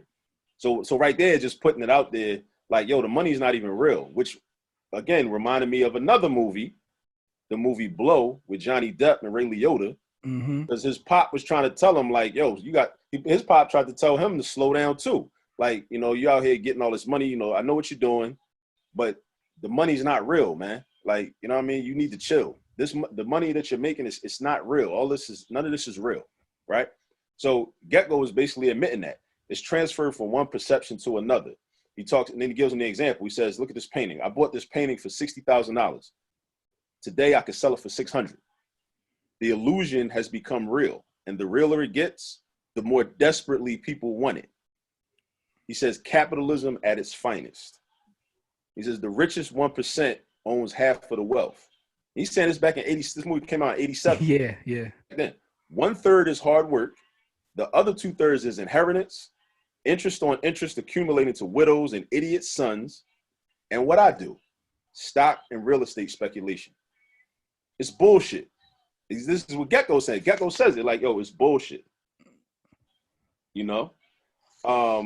I own. I make, he was like, nothing, but I own. I don't create anything. I own stuff, and he just breaks it down. And like that right there, like that's one of the greatest, to me, especially in a movie, definitions or explanations of capitalism that I've ever heard. It's like, it's really, I mean, I think about real estate a lot. And I used to think about like real estate, like how do we value how much a house should be? What someone's willing to pay for it. That's with anything. And it's like if somebody moves, if somebody has certain prejudices about a certain group of people, and then those people move into the neighborhood, then the cost of your house can go down by $50,000 overnight. But there's no real tangible reason for it. It's all about just human feelings. And it's somewhat. That's why human capital is the greatest commodity, though. But if you study appraisal science, right? So real estate science, which is appraisal, if you study the valuation science, let's say, there are things that contribute to that, right? Right. So real estate always has value because it's desirable. It has utility, the scarcity, and the transferability. The whole concept of DUST, D-U-S-T. Also, there's a concept called PEGs. It's your physical, environmental, governmental, and social. So it's the people, but it's also the government around it. So it's how it's governed, right? The people will be considered like, what's going on socially. It's the same reason why if a great school pops up within a neighborhood, it could add value, right? So the idea is the people, right? That's true. If you consider these people to be of a certain class or ilk and they move within a neighborhood, it could affect value. But at the same time, if those people came in and helped contribute to the businesses, the schools, right, that could also bring value the other way. So it's not about how people feel about you. It's about actually what you do, which is why action is even more important. So we talk about these quote unquote neighborhoods of minorities or people, however you want to, whatever term you want to use. If you start to build those neighborhoods up, right, which is why a lot of times when we talk about the concept of buy the hood, it's not just about owning the property you live in, but until you start to own the businesses and build on that infrastructure, the community, the schools and things like that, that's when because you can actually control value, right? If you work as a group, you can control the value, right? It's the reason why, in historically speaking, we've done this as people. We have examples that have been set forth from our ancestors of building beautiful Black neighborhoods, building beautiful Black economies, and the value of that property goes up, right? So, but the idea that he was expressing there is absolutely true about the idea of ownership and creation, right? So Elon Musk was recently on a podcast and talked about his disdain for, say, a Warren Buffett, because he feels like him as an entrepreneur, he creates things. He creates like the Tesla or help to create PayPal or help to create, SpaceX. He actually creates things. And he had a little disdain because he said, this guy doesn't create anything. He reads balance sheets and moves money from here to there.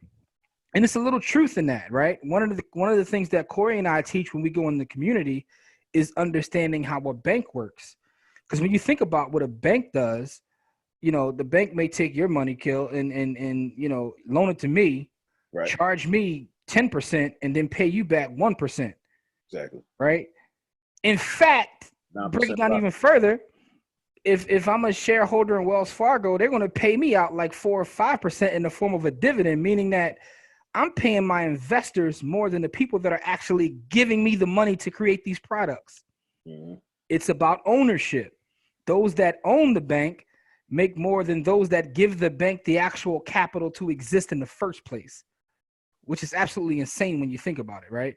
Right. But that's why that quote that he had was so powerful, because he did break down capitalism very well, because what he said is it comes down to ownership. Right. It comes down. That's what it really comes down to.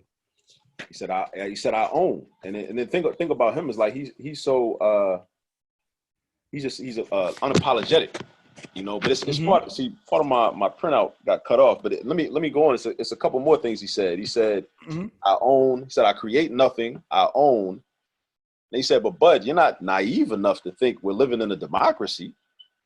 So he got 90%. He looks out at his huge windows, looking out over Manhattan looking out. He says 90% of the public out there with little to no net worth. He's like the news, the war, peace, famine. He's like, we create all of that. Like we're responsible for all of that. Like those, like we own those they own. We create all of that. Yeah. But that, like, he said himself, like it's bullshit. Yeah.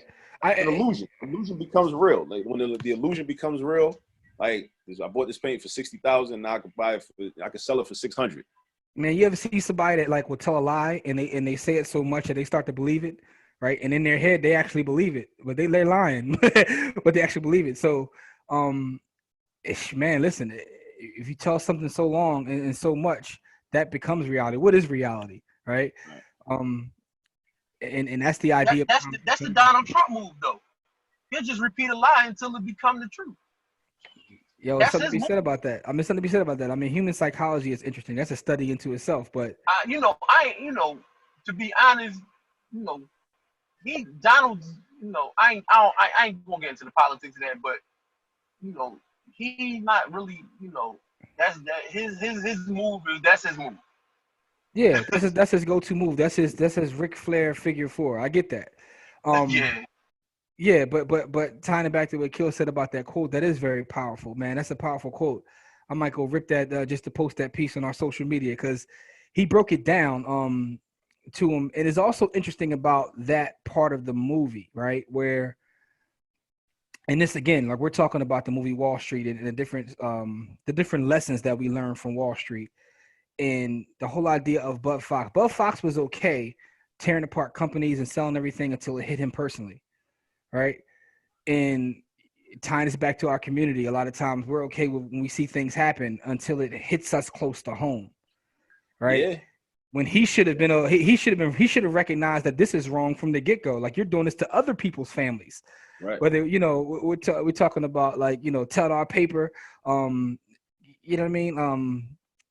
What's so the airline was his father's one. It was Tell All Paper. What's the other big company in Erie, PA? Endicott Steel was Endicott Steel. Yeah, so all the different companies that you're okay with it when it comes to them, but now when it hits close to home, it's like you want to have feelings now. Now all of a sudden you want to be in your emotional bag, but you were okay with it all the other times when you were doing it. You were okay with it, but now when it hits a typical rationalization that again we do often embrace a lot of times in our communities, and a lot of communities they embrace this whole it's like this philosophical issue that we have, and the girlfriend Darian, she kind of puts it out there because after Bud finds out what Gecko did, and then he's like telling her like, yo, I'm basically about to go to war with him, and then she's like, whoa, hold up, nah, I'm not trying to go to war with Gecko.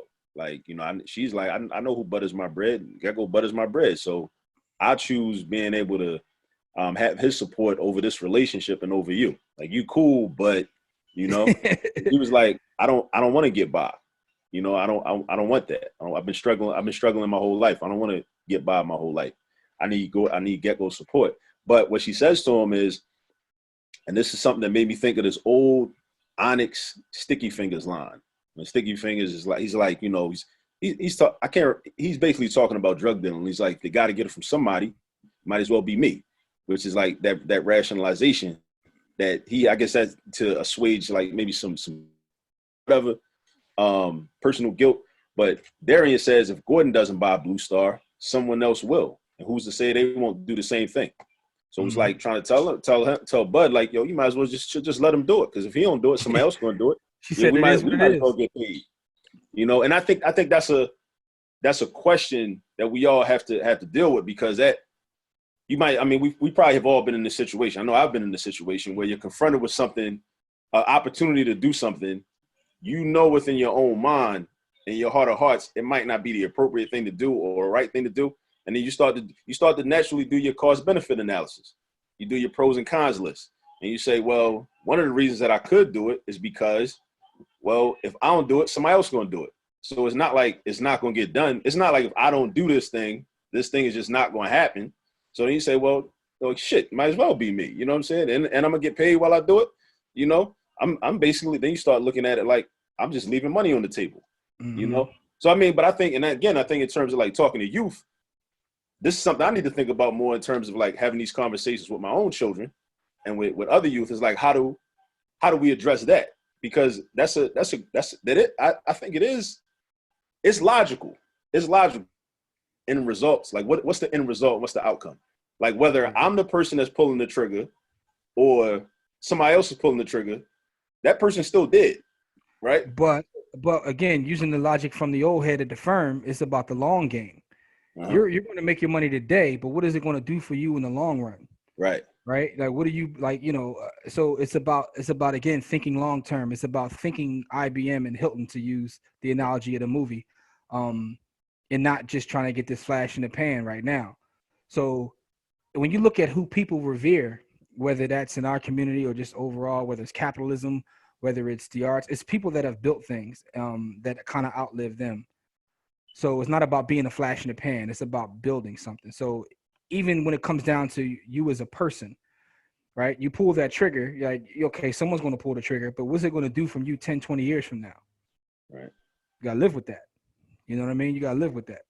All these corporate raiders that exist and made bunches of money, like within the 80s, most of us don't even know who they are. Like, I know some of the names because I read the history, but to the average person, we don't even know who they are. Right. We Yeah, don't. but on their end, they like, I don't care if you know who I am. I've been living a plush life for the last 40 years. That's fine. But see, but that's fine. But at the end of the If day, they doing it for the money, not the glory. My thing is, if they doing it for the money, then they did the right thing. but it's not even about the glory per se. It's about legacy. Like, so what is important to you? That's another thing too. That's the thing. And that's what we're talking about. So if the glory is the legacy, what legacy do you leave behind? That's the glory.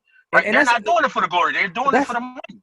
And that's a whole different conversation. I remember talking to a kid one time. We were when me and Corey went and spoke at the Youth Studies Center, and the kids, one of the kids was talking about like, yo, I would rather be a flash in the pan. Like, I'd rather be a drug dealer with a fast run and go to jail for the rest of my life than to live a long, sustaining life.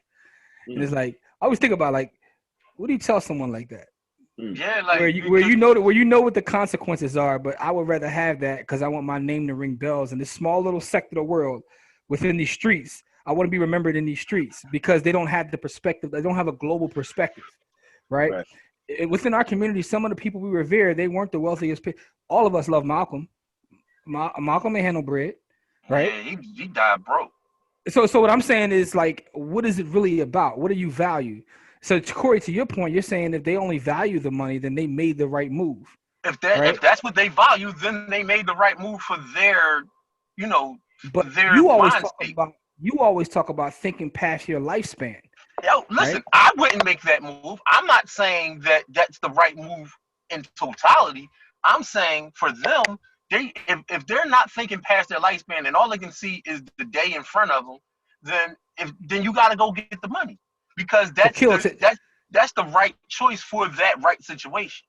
To get back to your point, then it's about teaching the youth to think past their lifespan. How do you do that? That's a difficult ask. I think it comes down to, as you were talking, it made me think about your concept of time. So the young brother is thinking, I'd rather just have a good run, 6 months, a year, 2 years, and then go to jail for the rest of my life. I think his concept of time is different. His concept of time might be, he might not expect to live past 21. That's a great point. So if he's 17 and he's thinking like that, he's like, well, shit, I have an expiration date. I'm gonna be dead at 21. And if I'm gonna be dead at 21, so then now as we're talking about this, again, this is something else we have to have some more maybe uncomfortable conversations in the community about like why a lot of young people make these decisions. So if you think like shit, I'm not gonna live to be like, because it's kind of like, you know what I mean, like that old the Locks and Mace song, 24 Hours to Live. Like, what would you do? You know what I'm saying? What would you do? You got 24 hours to live. You might make some moves that you wouldn't make, that might be seen as, like, to Corey's point, it's all relative. Like, you might make some moves if you have 24 hours to live that would be seen as very irresponsible if you are planning to live for the next 50 years. Man, that's an amazing point. Versus if I'm only living another 24 hours, it's a lot of shit that I might do a lot differently. That's an interesting point. I never thought about that. 24 more hours. I never thought about it that way. So if these young kids are thinking like, I'm not gonna be here, to quote Jay-Z again, I'm like we say life expectancy so low that we writing our wills at 18. So it's like, if I think I'm only gonna live a certain amount of time, I'm gonna live reckless. I'm gonna I'm gonna be a cowboy essentially because I don't plan on being here anyway. So that's something else to add. That's something to add to the complexity of that conversation. But the thing about it is, though, when you think about this in reference back to the movie, Gecko's probably thinking in his head, like, I only got one life to live, so I'm going to just go, I'm going to be this pirate, this raider, and this be gone. Like, you know what I mean? What is it all worth? But again, that's not thinking past your lifespan. And the crazy part about that is, if you watch part 2, you see how it plays out. You ever see part 2, Akil? I seen part 2. I need to revisit it, though. Yeah, all right, so if you watch part 2, right, and this goes to Corey's point about thinking past your lifespan. All the money he's made, and within like a small sector of the world, he's considered a legend. His daughter he came back. He was broke in part 2, right? Yes, but his daughter wanted nothing to do with him, and it bothered him tremendously. So he has people that still look up to him like, oh man, that's Gordon Gekko and all this. But his daughter wanted nothing to do with him because she kind of ruined his life because his legacy was put on her. So let me talk about two what I thought were inconsistencies. I don't know if they were just errors, or because in part two, I remember he had a daughter. Yeah. But in part one, he had a son. Yeah. So I'm like, when did he have? Because I know I'm assuming he went to jail right after was already pregnant. But then like his son wasn't even in the mix in part two, from what I remember. I think they mentioned him like I gotta rewatch it, but if I remember correctly, I think they mentioned that he wanted nothing to do with him either. So he was like he wasn't even part of it, but that was part of his issue. Part of his issue was, I did all these things like so in this small finance sector. You got the other young kids who want to be pirates, right? They want to be the drug dealer, like to use this analogy. Right. But my own kids want nothing to do with me because. Right. So let's break it down. Like, so you have a drug dealer that has this run and certain kids look up to this drug dealer, but their kids sometimes live with the stigma of, your father's out here shooting people and acting a fool. So his daughter wanted nothing to do with him. So his idea to trying to get back in her eyes was to get back on top. Like I'm gonna go back and get some more money because that's all he knows how to do. Right. The other inconsistency I thought about like early in the movie and when they first mentioned it was two parts to this. So NASA is a government agency, right? NASA is that true? That's from what I thought. NASA is a government agency. NASA is not a privately owned company, right? Yeah, I think NASA one of them quasi companies, or is it all completely government? I think it's government though. That's what I thought. Yeah, it's an agency of the United States federal government. Yeah. So, because he says, the guy McGinley's character says, Gekko, 20 minutes after the Challenger blows up, he's on the phone shorting NASA stock. And then I was like, wait, but the movie set in 85. The Challenger didn't blow up till January 1986. So that was something else that I wondered about. I know it came out in 80. I know the movie came out in 87. He did supposed to be set in 85. Yeah, he did say that. Although, let me see, because they had he did say that. Although he could have shorted things. I wonder what was up with that. There are a lot of stuff he could have shorted, like in reference to that. So when he says shorted NASA stock, he could have shorted the overall market, because when NASA happened, the whole market, the whole market dropped. So he could have shorted the whole market. But I mean, or it just could be inconsistency. But who knows? Again, even that, like that kind of in terms of like Gekko as a character. Again, it's like I guess it's how we compartmentalize sometimes. It's like because I guess the thing why McGinley's character brought that up, because he was trying to bring it up like, yo, this guy just don't give a fuck. He's all about his money. Like, people died on that space shuttle. Ron McNair, the black man, the brother Ron McNair, who a lot of STEM programs targeted at African American youth are named after, like McNair Scholars programs. They got that in colleges all over the country, and he was on there. So I guess a lot of people were just kind of on some like, sad, but then I wonder about that. Cause I'm like, but see, in every tragedy, for people who think in money terms, for every tragedy, there's a dollar to be made. Yeah. For every tragedy, there's like when Katrina happened and they in that swath of New Orleans got knocked down, speculators came in and grabbed that shit at pennies on the dollar and rebuilt it. You know what I mean? So in Houston, the same thing. When Houston got smacked with the storm, speculators came and grabbed all of that. So you know what I mean? Like for every tragedy where hundreds and thousands of people die and earthquakes and tornadoes and floods and all of that stuff, like people dying. Yeah. Lots of people die. I got a question for y'all. I'm gonna run this by y'all because I thought about this. So, to the general public that doesn't really study the stock market, doesn't really study investments, is under the belief that there's not a bear market, that there's only a bull market, and that's why people always are kind of under this impression that, oh, when the stock drops, I'm gonna lose money, right? So it's like I wonder about like what is it about, like, I guess I don't know whether the education process or because people will know, like you might know a little bit about the stock market, but you'll just think, oh, when the stock price goes up, I make money. but never like the implications of the bear market. Whereas like, you know, even like you said with tragedy, there's still opportunities to make money. Sometimes it's seen as, All right, so let's I take just this. wonder, like, why do you think the public? Let's take COVID-19, right? Right. Yeah. COVID-19. Lots of companies got slaughtered. Amazon, Netflix, Zoom. You know, companies that already were about people being stationary and sitting down. They made $1 bazillion. Right. Right. Walmart, places where people have to go and do things.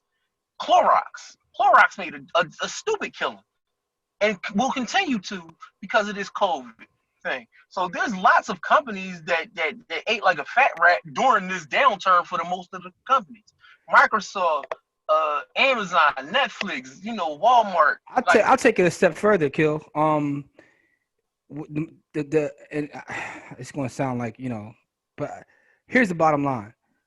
It doesn't matter what it says from day to day. They say the S&P went up or the Dow went up. It doesn't matter. Like the people making money regardless, right? So the opposite of what Corey said, there's also companies that are getting slaughtered during this. And someone even accused me because I was telling people like, yo, a couple months ago, yo, I'm shorting Amazon and I'm shorting GameStop. And if this is before COVID, by the way. And to be completely honest, the idea to short GameStop, I got from the kids in our camp.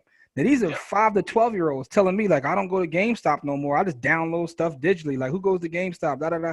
So I was listening to the kids. Stock was $16 at that I started listening to the kids, and I started shorting GameStop, and I was pretty much using them as an ATM machine for months. And I got this from little kids, black and brown kids telling us, listen, we don't use that no more. A lot of times we have knowledge that we don't even recognize we have as a community, but that's a whole other issue. Right. And the market is cyclical. Yeah, so I started shorting it. I shorted AMC. AMC Theaters gave me my first job when I was in Central. Like, I had my first job at the movie theater. I made more money shorting AMC over the last couple months than I ever did working there.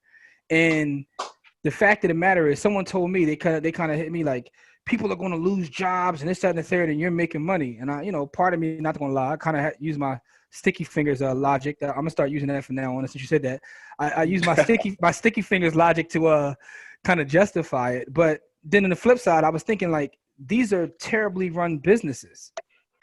I can't save them if I wanted to. They're terribly run businesses if they're going out of business, and I know they're going out of business, why shouldn't I make money? Because they haven't prepared for the future. But the point in saying that is, the overall market can look like it's moving one way, but somewhere there's somebody that's making money on the market moving that way, right? So a lot of what happens in the movie Wall Street in terms of insider trading, it actually happens a different way now. So Trump tweeted this recently, where he talked about some of these big names in finance will get on these TV shows and talk about the economy like it's going to go bad or whatever. Meanwhile, they're shorting it. And it drops, and then they make money, and then they buy on the other side. So it's a whole different way of kind of doing the same thing. And he tweeted about it recently. He was tweeting about it, trying to like take up for himself, like, hey, it's not my fault they do this, you know. But what he said was like, there's some truth to that. But the point I'm making in terms of your question, people are making money whether stuff goes up, stuff goes down. There's money to be made. Billions of dollars are moved in the market in a daily basis, and it's just transfer of wealth from one to the other, right? Because the average person knows, like, you know, you buy low and sell high, but the average person does the opposite. Right. When everything was going great for the last 10 years, like a lot of times they didn't buy or they put a minimal amount into their 401k, and then stuff starts to drop like now and they want to sell. You did the opposite of what everybody knows you should do. You've done the opposite. Right. But all you're doing is transferring wealth from one party to the other. That's all it is. It's an illusion. It is. It's an illusion. Can I go back to another get-go quote that we talked about earlier? But there's another aspect of it I think is critical. So that line that you put in the book, Corey, the most valuable is information. So, and I started thinking about how people. So there's a popular quote in our community that I'm not really a fan of, and it's this idea that and actually I bought a T-shirt one time with it on it, and then when I got the T-shirt in the mail, I looked at it and I thought about it, and I was like, nah, I can't really represent that because I don't really fully believe in it. I see the point in it, but I don't really believe in it. So it's just this idea that in the age of information, ignorance is a choice, right? Which to me, it sounds good on the surface, but you have the value of the information. I think that's another part of it. And I'm thinking about Bud Fox, how Gecko's like, yo, I need information. I need you to stop. I need you to start bringing me information. Stop. Well, he said, stop bringing me information, start getting me information. So Fox is like, all right, you know what I mean? He's using his intelligence. He basically gets the fake shirt from the cleaning company, starts going into the law offices that are doing the investment banking deals, the legal firms. And he's like basically going into the file cabinet, stealing the information. But then I'm sitting there looking at the movie and I'm like, okay, so, and that information is worth literally millions and millions of dollars, right? And then he knows Gecko, he knows somebody that can like make good on that information, do something with it. But he had to steal that cleaning company shirt. There are people that actually already work for cleaning companies that are in them offices every night with access to that information. And they're not in there stealing it. They're not in there like going in there like taking pictures of it or, you know, putting their money together with their whoever to get a old school scanner to scan it information or just shit, take the whole file, steal the whole file. Because they don't know the value of that information. So it made me think about listen, I'll take it a step further real quick, Kill. To that point, if you remember when he talked to Gecko, Gecko said, I guarantee you after you left here, you jumped on the phone and you bought some of that Teldar or whatever. Right. He's like, no. He still doesn't know the value of the information, right? So although so he doesn't fully comprehend the value of the information. And Gecko, who does comprehend the value of all that information, looked at him like, I'm pretty sure you made a move once you left this office because he heard him in there talking. And he didn't. And again, so that's another thing that we have to we have to teach the community. And I think again, it is a lot of some of us, we manifest our hatred for Black people by making that criticism that, well, you know, it's Google out here. You can Google anything, or you can search anything, or you can do it. I'm like, yeah, that's true. But before I Google something, I'm not gonna Google nothing that I don't think is valuable. Like if I don't think that I need to know this, I'm not gonna Google it. Like I'm not gonna search it up. I'm not gonna take my phone out and go to my Safari app and like type in the name of it. I'm not gonna do that. I have to first know or believe that it's gonna help me solve some problems. Yeah. Or this information is going to be valuable to me. Even and it's a lot of aspects of our life where, you know, we encounter. I think about being a classroom teacher. I used to think about like, I remember I taught it like Delaware Valley and even other places. Like, you know how you got the security guards in the hallway, you know, or you got the NTAs in the hallway. And sometimes I used to sit back and think like, yo, like I'm getting paid to teach Algebra 2, pre-calculus, trigonometry. Like this is the same shit that if I was at UPenn in West Philly, these white kids will be paying all this tuition to learn. It's the same exact math, right? But it has the same things that people in different stations of life. And I used to wonder, like, damn, like, what if the NTA like just like, you know, repositioned his chair, or the security guard repositioned his chair right by my door and broke out a notebook and was like really learning geometry, like what? Just listening to me talk at the board every day because I'm teaching geometry, and he or she could really be like learning this shit. And I was like. And it just hit me one day. I was like, damn, like, but again, you have to feel and believe that information has value to you. So it's deeper than you know, there also is a digital divide. Everybody doesn't have access, you know, to the internet and to, you know, have awareness of things. But, you know, you have to know the value in things. And because I was thinking about that cleaning lady, like, you know, and I don't know, maybe Oliver Stone was trying to do this. Maybe this is the idea he was trying to put out there, because the cleaning lady was right there, vacuuming the floor. I had no idea. Right, file cabinet was right there, and then Bud Fox comes in. He's straight in there, like, you know, scheming, you know, going to file cabinet, stealing the information, taking it back to Gecko. It's interesting you said that. I think about goodwill hunting when you talk about like a janitor or something, picking up like math knowledge or whatever. But also to me, like Corey's main thing is time. I always talk about value, because to me, value is one of the most important things in life, and it's not just assets; it's people. Right? We talk about you know, having a great asset or a bad asset. Those could also be people, and understanding how to value like certain assets, right? Which is information. How do you value information? And that's interesting too, that you pulled that from the movie, because you're absolutely right. I was watching that scene, and you see the Mexican guy vacuuming, the lady cleaning, and he's like putting it on as if he's you know, coming to check up on him with the clipboard. And he's walking in there making $1 billion deals, and they have no idea. They're not even paying him any mind. So it is about understanding the value of information, not just having a bunch of information. Like, you know, there's libraries all over the place. People don't go into the library, right? There's valuable information in there, but people don't know how to take advantage of it. So if you're not taught how to take advantage of it or how to use it, it doesn't matter. And once you said that, I thought about Bud Fox. He didn't even fully understand how to take advantage of it. Yeah. He was just trying to serve his master, essentially. First of all, Kill, like, thank you for having this conversation with us. And it's amazing, like, all the thoughts and things, even after this conversation, I'm sitting there writing things down, how you could take this from a movie from, almost 30 years ago at this point. And more than 30 years. Yeah. So I think that everybody who listens to this podcast or watches this episode, go back and watch the movie and tell us what you take from this movie, because there's a lot of life lessons within this movie. It is a finance movie, but it's much more than that when you apply it to, community building, our community, and what's going on in the world today. And also, Kill, when you get a chance, I want you to watch part 2, because the way they tie it in, it'll start to make other things make more sense as well.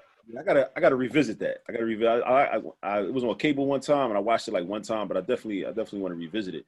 But how about this? I mean, let's tentatively say I'll come back for an episode about either part 2, or I want to dig into Trading Places, because maybe we do this once a month, or we'll come on and just break down a movie, right? Because I think it's interesting, because a lot of times, between the drama and the laughs, you miss a lot of jewels that are dropped. And I you, with the way you think as a professor, you always bring something new to the table. And I thought this was an interesting conversation, and I hope that people could take something from this and and share this episode. Corey, you got any final thoughts though? Yeah, man, just let it be about us. Whatever it is you're doing, if you're about us, let it be about us. You know what I mean? Don't let it just be about you. Let it be about us. Right. Yeah, great point. My closing, if I could, my closing point would be a quote we didn't get to really discuss, but Bud Fox's dad, when they had the argument, when he was like, he turned down Gecko's deal because he seen right through him. He was like, "Yo, this guy's not cool. This guy's a rat." He's like, "I'd rather deal with scum than deal with a rat." He tells Bud, he says, what you see is a man that never judged a man's success by the size of his wallet. Yeah, absolutely.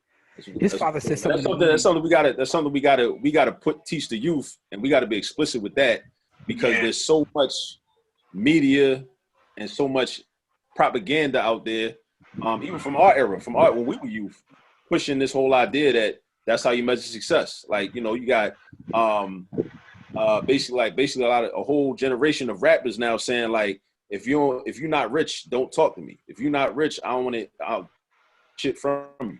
So that whole idea, like, so you're not successful unless you're wealthy. We can wrap you gotta wrap the concept of time as the concept of into the concept of money, because what happens is people look at money as a means to an end, but they're looking at it as a means to the wrong end. It's a means to the end of creating more time, whereas the rappers will tell you is a means to an end to flaunt and and do all of whatever they do. You know what I mean? Because I listen to that kind of stuff, and as a person who know what real money look like, it don't bother me. It don't have it has zero effect on me. I just like the way they put the words together and rhyme. You know what I mean? But because you have, yeah, I have inside information. I have the actual information. So what they talk about doesn't mean. The difference is, your worldview, right? So a lot of times when you talk to the youth and you recognize, like, I know people, like kids that we'll talk to that are from West Philly that have never left West Philly. They've went to school there, they've been shopping there, right? Their girlfriend is from there. Their mother, father, grandparents are from there. They don't have a worldview. They don't see a world outside of a couple blocks. So it's hard to tell them that not to be impressionable so that's the thing about exposure. Exposure is important too. Exactly. It's like radiation. The more you're exposed to it, the sicker you get. Or if you want to take it on the other side, the more you're exposed to it, the better you get. Which is why we like to highlight people that are doing things in the community and building businesses. And that's people why this podcast was created. Yeah, because you have a black mathematician here, right? a lot of times people don't associate brothers with being mathematicians, but Yeah. you exist. We're talking to you. And that's what I'm trying to do. So overall, like, you know, and I got to come back too, because I've made, like, since the first time I came on here, I've made some progress with all this math in terms of just developing the vision in and of itself. And I'm really trying to just shift the culture, shift the culture around how Black people view mathematics. Absolutely. Because I think because we talking about independent nation building. And because I'm not trying to, and I mean, I'll tell y'all this, and it's cool for your listener. I don't say this, you know, to a whole lot of people. But the reality is, like, for me, it's all about Pan-Africanism. It's all about independent nation building. And I'm not really trying to, you know, help. Like, my end goal is not for Black youth to get more STEM jobs working for white people. My goal is for us to be able to independent nation build. But in order to independent nation build, you got to have math skills, because we got to build shit. So we got to know how to calculate. And also we got to have critical thinking skills. And I believe that the critical thinking skills go hand in hand, because the same steps you have to go through to solve a mathematical word problem or to solve equations, that methodology, and it's like it's training your brain to think a certain way. So that's what I'm really pushing. Even though sometimes it's low key, that's what I'm pushing. But you're right. Yeah, math skills are everything, man. Like, even what we do in terms of real estate and finance, it comes down to math, man. Chris Rock said, you know, there's math and everything else is debatable, right? Yep. So I really believe that. But we'll definitely come back on, break down another movie, talk about what you got going on with all this math as you continue to build that out. But I just want to thank you again for your time, for your analysis of this movie.